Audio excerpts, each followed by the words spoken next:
Yung mga nakikita nyo, cellphone, bahay, nagawa ng tao, basta lahat nagawa ng tao. That is not eternal. Yan ay cravings na gawa ni Satan sa desire ng tao. Sasakyan, desire yan na ginawa ni Satan. Yan kasi yung nangyayari sa tao ngayon.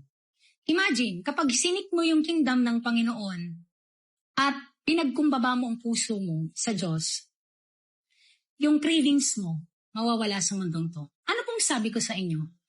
Bago ako humarap sa inyo magturo dito, ako'y isang taong walang ginawa kundi gustong magpayaman. Yan po ako dati. Wala akong ginusto kundi gustong magpayaman, gusto ng, kasi lahat ng kasarapan sa laman. Yan ako. Kasi gusto kong maranasan yung mga nararanasan ng mayayamang tao.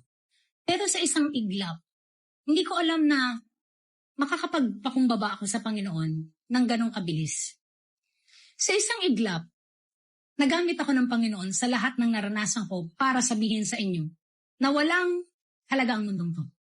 Wala pong halaga to. Maniwala kayo. Kaya, alam mo yun, lahat ng tao gusto ng Panginoon na ma-save. Kaya nga sabi sa 2 Peter chapter 3, di ba? 2 Peter chapter 3, God is not slow what His promise, but He wants all people to change and to stop continuing on sinning. Now, dahil nga rin po sa mga taong maling turo, okay? Sa mga maling turo, yan ay yung nagkakameron sa tao. Pride. Mahal ng Panginoon ang lahat ng tao. Pero kung maniniwala ka sa kapwa-tao mo lang na kaya kang i-deceive, na kaya kang linlangin, walang pagmamahal doon. Kasi pareho lang kayong nagpiplease sa isa't isa. Pero kung napakinggan mo ang salita ng Panginoon at walang iba na kung piniplease kundi ikaw at ang Diyos, kayong dalawa lamang, yun yung totoong pagmamahal. Kasi ang totoong pagmamahal ay hindi mo kailangang i-please sa mga tao.